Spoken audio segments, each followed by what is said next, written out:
Kisah sejarah gaib Tanah Jawa. Sejarah awal Pulau Jawa seolah terbungkus oleh misteri karena sama sekali tidak diketahui keberadaannya oleh dunia sampai pulau ini dikunjungi oleh peziarah dari Cina, Fahian, pada tahun 412 Masehi. Berdasarkan buku Sejarah Gaib Tanah Jawa karangan C.W. Leadbeater cetakan 1 Maret 2015 disebutkan bahwa pada 2000 tahun sebelum Masehi, Pulau Jawa sudah menjadi koloni bangsa Atlantis. Tapi saat Atlantis hancur, Jawa menjadi negeri terpisah. Nah, di saat masih dikuasai oleh bangsa Atlantis, inilah ajaran gaib hitam dan sesat mulai diajarkan kepada penduduk yang tinggal di Pulau Jawa ini, sehingga pengaruh aliran sesat itu kemudian semakin kuat dan merusak tatanan kehidupan yang ada saat itu. Mereka memuja dewa yang kejam yang selalu meminta persembahan manusia dan hidup di bawah bayang-bayang tirani tanpa kesempatan untuk melepaskan diri. Pada zaman itu, mereka diperintah oleh raja yang merangkap imam agung dari aliran hitam itu.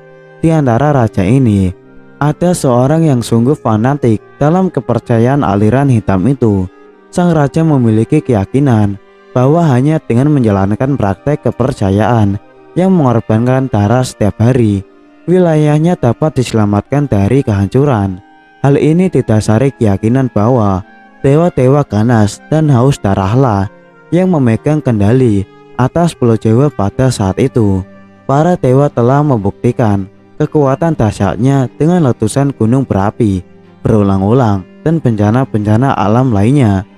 Raja tersebut lalu memutuskan untuk melakukan sebuah pemekaran demi untuk tetap menjaga dan memelihara perlindungan atas Pulau Jawa.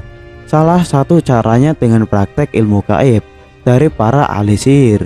Hal ini dilakukan agar kelak semua sesembahan darah kepada dewa-dewa haus darah yang bercokol di seluruh Jawa tetap dilanjutkan di sepanjang abad-abad yang akan datang. Demi terwujudnya maksud itu, dia kemudian menciptakan mantra yang sangat kuat di atas Pulau Jawa agar aliran hitam yang dianutnya tersebut tak akan lenyap selamanya. Efek dari hal itu masih dapat dilihat baik secara enteris maupun astral dalam bentuk awan gelap yang besar melayang-layang di atas Pulau Jawa. Awan hitam ini anehnya kelihatan seolah-olah seperti tertambat pada titik-titik tertentu, sehingga tidak lantas terbawa oleh angin dan tetap tinggal pada tempatnya. Titik-titik lokasi awan hitam ini sengaja dimagnetisir oleh raja dekat dengan kawah-kawah gunung berapi. Salah satu alasannya adalah karena kawah-kawah tersebut biasanya ditempati oleh beragam jenis makhluk-makhluk halus, sehingga makhluk-makhluk gaib itu dapat diperintah oleh sang raja. Kemudian pada 1200 tahun sebelum Masehi terjadi invasi secara damai terhadap Pulau Jawa oleh Raja Vaivasvata Manu yang beragama Hindu. Mereka datang secara damai, tinggal di pantai, dan pada akhirnya membentuk kota perdagangan kecil yang independen. Seiring waktu, kekuatan para pendatang Hindu ini meningkat pesat dan akhirnya menjadi dominan dalam komunitas. Akan tetapi, walaupun agama Hindu telah diterima oleh penduduk, namun dalam kenyataannya, pemujaan lama terhadap ajaran sesat tetap dilaksanakan dan praktek ilmu gaib malah makin menjamur.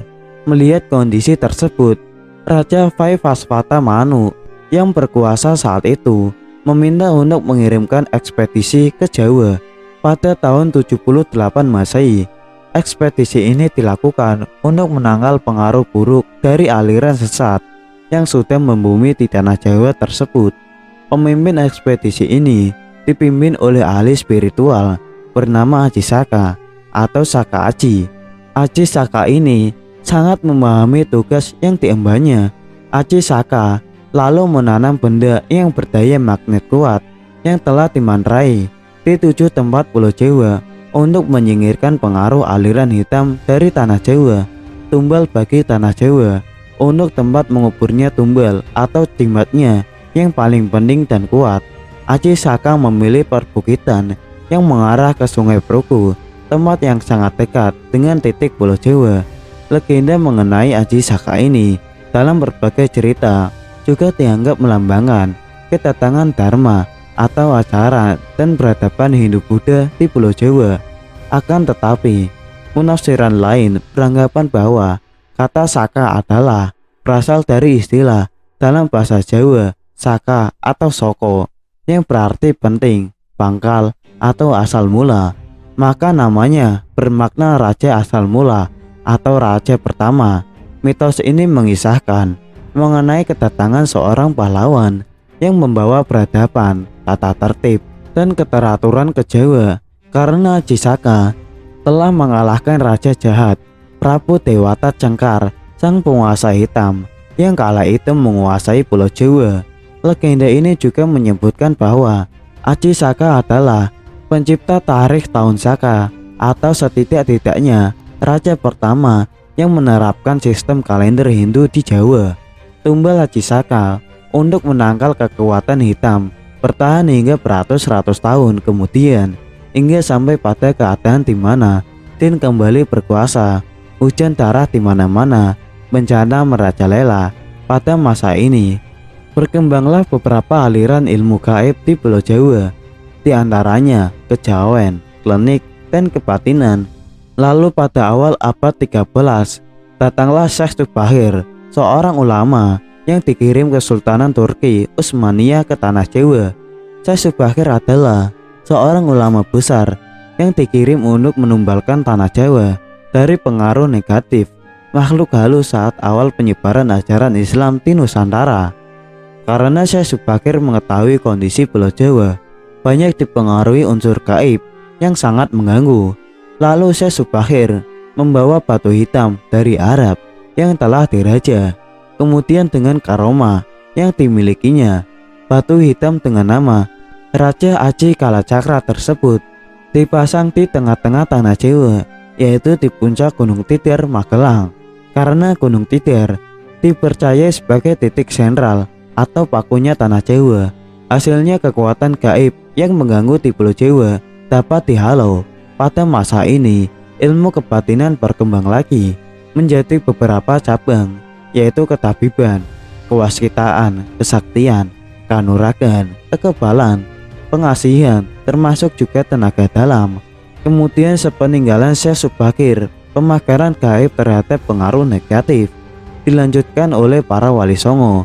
Para wali ini mengajarkan ajaran Islam, salah satu di antaranya yang terkenal yaitu Sunan Kalijaga. Tidak banyak orang tahu dan mengenal nama Syekh Subahir, padahal Syekh Subahir adalah salah seorang ulama wali songo periode pertama yang dikirim khalifah dari Kesultanan Turki Utsmaniyah, Sultan Muhammad I, untuk menyebarkan agama Islam di wilayah Nusantara. Syekh Subahir konon adalah seorang ulama besar yang telah menumbal tanah Jawa dari pengaruh negatif makhluk halus saat awal penyebaran agama Islam di Nusantara. Kisahnya dimulai saat Sultan Muhammad I bermimpi mendapat wangsit untuk menyebarkan dakwah Islam ke tanah Jawa. Adapun mubaliknya diharuskan berjumlah 9 orang. Jika ada yang pulang atau wafat, maka akan digantikan oleh ulama lain tetap berjumlah 9, sehingga dikumpulkanlah beberapa ulama terkemuka dari seluruh dunia Islam waktu itu. Para ulama yang dikumpulkan tersebut mempunyai keahlian masing-masing. Ada yang ahli tata negara, berdakwah, pengobatan, tumbal atau ruqyah, dan lain-lain. Lalu dikirimlah beberapa ulama ke Nusantara atau tanah Jawa. Namun sudah beberapa kali utusan dari Kesultanan Turki Utsmaniyah yang datang ke tanah Jawa untuk menyebarkan agama Islam, tapi pada umumnya mengalami kegagalan. Penyebabnya, masyarakat Jawa saat itu sangat memegang teguh kepercayaannya, sehingga para ulama yang dikirim mendapatkan halangan karena meskipun berkembang, tetapi ajaran agama Islam hanya dalam lingkungan yang kecil, tidak bisa berkembang secara luas. Selain itu, konon Pulau Jawa saat itu masih merupakan hutan belantara, angker yang dipenuhi makhluk halus dan jin-jin jahat. Lalu diutuslah Syekh Subakir, ulama asal Persia yang ahli dalam meruqyah, ekologi, meteorologi, dan geofisika ke tanah Jawa. Beliau diutus secara khusus menangani masalah-masalah gaib dan spiritual yang dinilai telah menjadi penghalang diterimanya Islam oleh masyarakat Jawa ketika itu. Berdasarkan babat tanah Jawa, setelah sampai ke Nusantara, Syekh Subakir yang menguasai ilmu gaib dan dapat menerawang makhluk halus, mengetahui penyebab utama kegagalan para ulama pendahulu dalam menyebarkan ajaran agama Islam. Karena dihalangi para jin dan tetemit penunggu tanah Jawa, para jin tetemit dan lelembut tersebut bisa berubah wujud menjadi ombak besar yang mampu menenggelamkan kapal berikut penumpangnya dan menjadi angin puting beliung yang mampu memporak-porandakan apa saja yang berada di depannya. Selain itu, para jin kafir dan bangsa lelembut juga bisa berubah wujud menjadi hewan buas yang mencelakakan para ulama pendahulu tersebut. Untuk mengatasi hal tersebut, konon Syekh Subakir membawa batu hitam dari Arab yang telah diraja. Lalu batu dengan nama Raja Aji Kalacakra tersebut dipasang di tengah-tengah tanah Jawa, yaitu di puncak Gunung Tidar, kota Magelang.